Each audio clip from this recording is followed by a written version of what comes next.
Hello boys and welcome back to another video. So today's video is going to be kind of special. It's going to be not an opening of a Black Market Auction House container. It's going to be like about the Black Market Auction House containers. We're going to take a look at like all the loot that I've received from the Black Market Auction House containers and talk about like how much money I've wasted and has it been worth it? Like I've spent millions and millions and millions and millions of gold.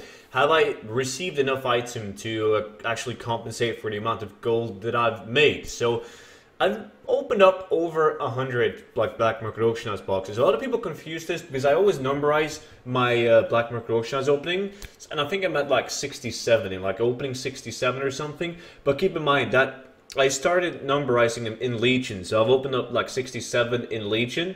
Before that in WoD, I didn't numberize them, and I also opened up like 3 and 3 boxes at a time. That was only the start though, and then I moved over to like opening a 1 and 1. So we actually reached over 100 Black Market Auction House containers. The minimum that I pay for a box is 250,000 gold. Sometimes I go as high as like 600,000 gold, but let's just say that the average is like 300,000 gold because I spent like a tiny bit less on some boxes in WoD too. But let's just say 300,000 gold. So I've spent at least 30 million gold on the Black Market Auction House boxes.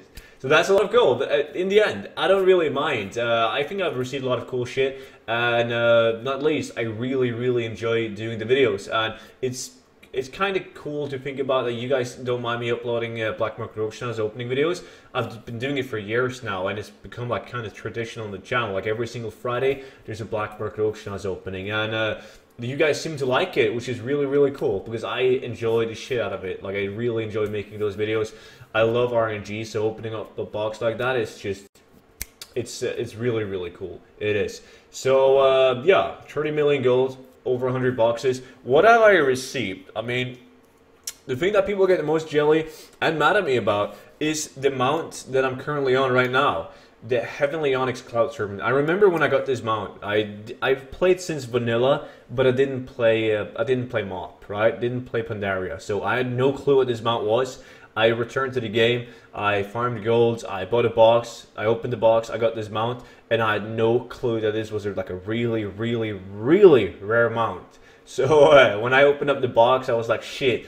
Is this a rare mount? And so many people got triggered because I didn't know, and they've been trying to farm for the mount for ages. So that's a cool find. I see a lot of people now that bids like gold cap for this mount just to secure it. As soon as it pops up on their Black Market Auction House, boom, gold cap, because it's one of the few mounts they're missing. So I'm happy with that one. This is truly worth a few million gold at least, right? So we're gonna take a look at the mounts first. I've received a few mounts like Heavenly Onyx. I got that one. I got the Juggernaut one. I got Mimiron's head from Ulduar in the container.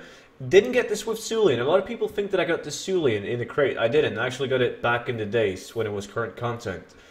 I got the Nalak mount. And I got the Hulan. I'm not sure how to pronounce that. Let's skip that part. And I probably got a few other, but they're not really that cool, so they're not really worth mentioning. I have received these mounts like Blue Drake, already had it, couldn't be learned. The Swift White Hawkstrider, already had it, couldn't be learned. Northwind, couldn't be learned. Green Proto Drake, Blue Proto Drake. And I also have an extra Blue Proto Drake in the mailbox. And keep in mind that this is my warrior that I started like mid-Legion to open up the containers on. I still have a lot of mounts on my Druid that I did the openings on before. But none really cool. Like I really want to get another Heavenly or another of the Swift Sulian, just to have like a bonus Sulian Tiger in my bank. That would be so cool. Besides from that, I've received a lot of patterns. I don't really do anything with the patterns. If I stumble across like a pattern worth a lot of gold, I sell it on the auction house or learn it myself. I have, however, received a shit ton of battle pets, like both shitty battle pets, but also TCG, like really rare battle pets that I've sold for a lot of gold. So I don't have those to show you guys, but I've received a lot of them. If you guys have missed these openings, by the way, I have this entire playlist of just me opening up containers. So you guys can go and check it out if you want to. Of course, the gear pieces. Right, I have a few items. I'm starting to get some of the Dreadnought pieces. My Rogue set is complete.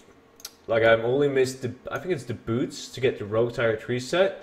But I remember in WoD, like in WoD, you could get pieces not only that wasn't for your class, but you could get pieces that wasn't for your faction. So I could open up the boxes on Alliance 2 and I could get Horde pieces, like PvP pieces. So there was a lot of items that I just vendored back then.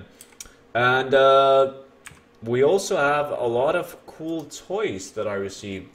I got the Goblin, the weather machine, Imp in a Ball. I got the Pinata. I have Flag of Ownership, and probably a few more that I haven't put a favorite on. So some of those are worth a good amount of gold. They really are. And we can take a look at my tabards, man. Like I have Tabard of Void, right? I have Tabard of Arcane, Tabard of Frost, and Flame, and I even have a bonus Frost one. So there you have it. This one is extra. You guys can see I have one in the bank on my Druid and one on this guy, so two in total on this one. I think it's a cool one. It's probably my favorite one. Depends on what kind of transmog set that I use. And that is basically it. That is what I received. As I said, I made a few million back on battle pets, and I've also received a woolly white rhino like the TCG mount, but I sold that one. So I made a few millions back on that one too. And I also sniped, I bought like the woolly white rhino on the auction house ones as well. Made like $1 million gold profit on that one. So 30 million gold is definitely a lot of gold, but when I look at the items that I have received like already, and all of the fun that I've had opening up the boxes, it's definitely been worth it, man. So I'm just looking forward to spending 50 more million to open up even more boxes and getting even more cool shit, because you know, in the end I'm bound to have like every single piece from the Black Market Auction House. One of my goals in the game right now is just to make a lot of gold, have fun doing it, and in the end, I want like the entire tree set on all my tunes, like one for every single class. And I'm not really rushing it. It's like if I go in the Black Market Auction House, I see like a mage tire tree item, I'm not gonna log a cloth wielder and go and try and buy it. I don't really care. I mean, I'm gonna get it from the containers one day. As soon as I'm done with the plate set, I'm gonna start opening it up on a cloth wielder so I can get the warlock and the mage set and so on. So yeah, hopefully this was interesting to you guys. A lot of people have been asking me like a lot of questions around this, so I just decided to do a video and talk about it, and I just hope that you guys enjoyed it. If you did, make sure to leave a thumbs up, and I will see you all in tomorrow's video. Until then, bye bye.